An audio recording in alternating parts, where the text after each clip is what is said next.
नमस्कार दोस्तों, मैं स्वागत करता हूं अपने चैनल ओएस चौहान तक में। और आज मैं बात करूंगा इस बारे में कि हमारे घर में बहुत सारे रिमोट कंट्रोल होते हैं, जैसे टीवी का रिमोट या वीसीआर का रिमोट या जो है किसी सेटअप बॉक्स का रिमोट या गाड़ी का रिमोट, जो गाड़ी की वाली चाबी होती है रिमोट वाली उसका रिमोट। इस तरीके से कई प्रकार के रिमोट होते हैं और जब हमारे बटन दबाने से वो काम नहीं करते तो हमें लगता है कि ये रिमोट ख़राब हो गए और हम उनको बिना सोचे समझे फेंक देते हैं और हमें ये नहीं पता चल पाता कि रिमोट ख़राब है या सही है या चल रहा है नहीं चल रहा है। तो इसको जांचने का एक छोटा सा ट्रिक होता है, जिसको आप उसमें जब सेल लगाएंगे तो आपको पता चल जाएगा कि हाँ, मेरा रिमोट अभी काम कर रहा है। और अगर उसका कोई पर्टिकुलर कोई बटन काम नहीं कर रहा, जैसे मीनू का काम नहीं कर रहा या सेटिंग का नहीं कर रहा, तो उस बारे में भी मैं आपको इस वीडियो में बताऊंगा कि उसको भी आप कैसे ठीक कर सकते हैं। और जब हम इसको बिना सोचे समझे फेंक देते हैं तो हमें ये बहुत सारे रिमोट 500 रुपये का, 1000 रुपये का, 300 रुपये का खर्च करके आने पड़ते हैं और हम जो है वो पैसे खर्च करके आते हैं। तो मैं आपको ये बता दूं कि सबसे पहले कि आप जो है रिमोट चेक कैसे कर सकते हैं कि मेरा रिमोट काम कर रहा है कि नहीं। अब अगर आप रिमोट चेक करना चाहते हैं तो आपने उसमें सेल तो बदल के देखे ही होंगे कि सेल उसके अंदर मैंने डाल के देखे हैं और वो जो है फिर भी काम नहीं कर रहा है।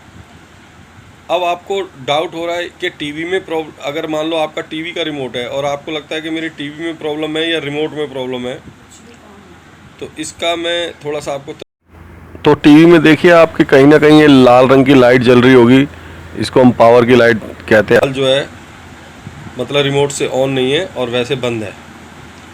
और अगर आप उसको ऑन ऑफ स्विच से चालू करोगे तो आपका टीवी चल जाएगा, मगर रिमोट से नहीं चल रहा है, तो इसका मतलब आपका टीवी ठीक है। हो सकता है आपके रिमोट में प्रॉब्लम हो। अब मैं रिमोट को चेक करने का तरीका बताता हूँ। एक छोटा सा ट्रिक है कि आप उसको चेक कर सकते हैं। देखो दोस्तों, जैसे ये रिमोट है और इसके अंदर यहाँ पर ये लाइट है। इस लाइट को जो है अगर आप इस तरीके से करके देखेंगे और इसके किसी भी बटन को दबाएंगे, तब भी आपकी ये बहुत से रिमोटों में लाइट नहीं जलती है। तो इससे हम देखते हैं कि ये लाइट अगर है तो ये जलती क्यों नहीं, और हो सकता है इसकी वजह से रिमोट ख़राब हो। तो ऐसा नहीं होता। अब ये बहुत से जब रिमोट में लाइट नहीं जलती है तो आपको बस इतना सा करना है कि आपके पास एक मोबाइल होना चाहिए और उस मोबाइल के अंदर आपके कैमरा होना चाहिए। तो उस कैमरे से इस रिमोट को जांच सकते हो कि भाई ये रिमोट मेरा ठीक है या नहीं है। तो मैं इसका तरीका बता देता हूँ। ये देखो, मैं आपका जो ये अभी मोबाइल से ही वीडियो बना रहा हूँ और इसको मैं ऐसे करके अगर देखता हूँ कहीं भी तो, और इसका बटन दबाता हूँ, तो ये इसकी लाइट नहीं दिखती है। तो आप इसकी लाइट को देख सकते हो। अब देखो, जैसे मैंने कैमरे के आगे किया और इसके अंदर सेल डला हुआ है, तो अगर आप इसका कोई भी बटन दबाएंगे तो ये देखो लाइट आपको दिखेगी इसमें। देखो, मैं और नज़दीक करके दिखाता हूँ, ये देखिए। तो इसका मतलब ये है कि आपका रिमोट काम कर रहा है। अब आ जाते हैं इसके दूसरे पॉइंट पर, जो रिमोट में अक्सर ख़राबी होती है कि जैसे मैंने सेटिंग का बटन है, मीनू का बटन है, ऐसे कोई बटन इसका काम नहीं कर रहा है। तो उसके लिए हमें क्या करना होता है कि मान लो हम ऑन ऑफ के बटन को दबा रहे हैं और कई बार दबा रहे हैं, तब कहीं जाके हमारा एक बार बटन दब रहा है तो, या नहीं भी दब रहा है, तो इसको आपने क्या करना है, ज़्यादातर ये ऑन ऑफ का बटन हमारा यूज़ होता है, दूसरा बटन जो है हमारा मीनू का यूज़ होता है, तीसरा सेटिंग का होता है, वॉल्यूम्स वगैरह का, और ये चैनल वगैरह के जो बटन होते हैं, इनमें ही ज़्यादातर फॉल्ट आते हैं। देखिए दोस्तों, ये मैंने एक दूसरा रिमोट ले लिया अपने पास में, जो ये LG कंपनी का है, और ये टीवी वगैरह रिमोट तो लगभग सबके एक से ही होते हैं, बटन उनके अलग अलग होते हैं, कईयों में फंक्शन कुछ और होते हैं, कईयों में कुछ और होते हैं। तो इसको मैं पहले खोल लेता हूँ और इसको जो है कईयों में यहाँ पर एक दो पेच होते हैं उसकी सहायता से, मगर इसमें रिमोट में पेच नहीं है। उन पेचों से भी खोल सकते हो आप, और अगर पेच नहीं है तो आप इसको ऐसे ही डायरेक्ट जो है इधर नाखून की सहायता से या कोई पतली चीज़ से, साइडों में देखो जगह होती है इसके, और इसको हम ये ऐसे करेंगे कि खुल जाएगा आपका रिमोट। ठीक है, ये देखिए इस तरीके से हम इसको खोल लेंगे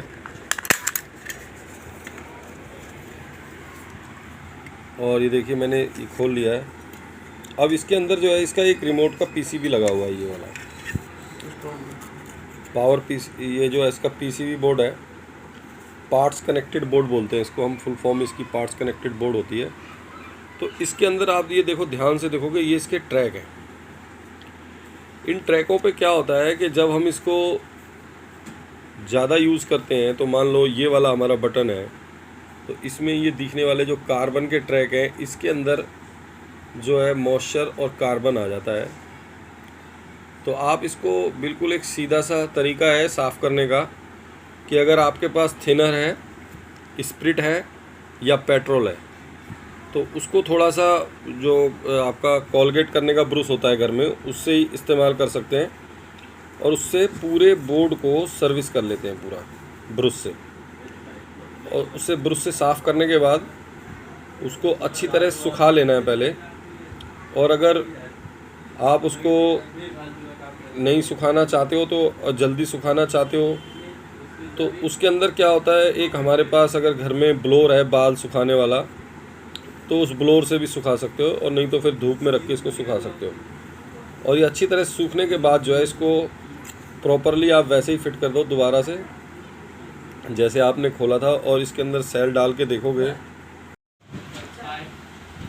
एक दोस्तों पीसीबी के कार्बन जो हमने सर्विस करके देखे हैं, इसके बाद भी अगर आपका रिमोट ना चले तो आप इसको भी देख सकते हैं। इसमें ये जहाँ जहाँ इसके रबड़ के बटन हैं, तो उसके अंदर ये काला काला जहाँ पे है, ये सब कार्बन है इसके, और ये एक कंडक्टर का काम करता है। जब हम इसको दबाते हैं तो ये उसको पीसीबी के जो दोनों ट्रैक हैं उनको आपस में शॉर्ट करता है, जिससे हमारा स्विच काम करता है। तो इनको भी आप साफ़ करके देख सकते हैं, जिससे आपका रिमोट जो है साफ़ करके सुखा के देखेंगे और फिर इसको प्रॉपरली फिट करेंगे तो आपका रिमोट 90% ठीक हो जाएगा। आपके रिमोट ठीक हो जाते हैं, तो आप ये ट्राई कर सकते हैं। और अगर आपको मेरी वीडियो अच्छी लगी हो तो इसको लाइक करें, शेयर करें अपने दोस्तों के साथ, और उनका जो वेस्ट पैसा खर्च होता है बाज़ार में, उसको बचाने की कोशिश करें, अपने पैसे को बचा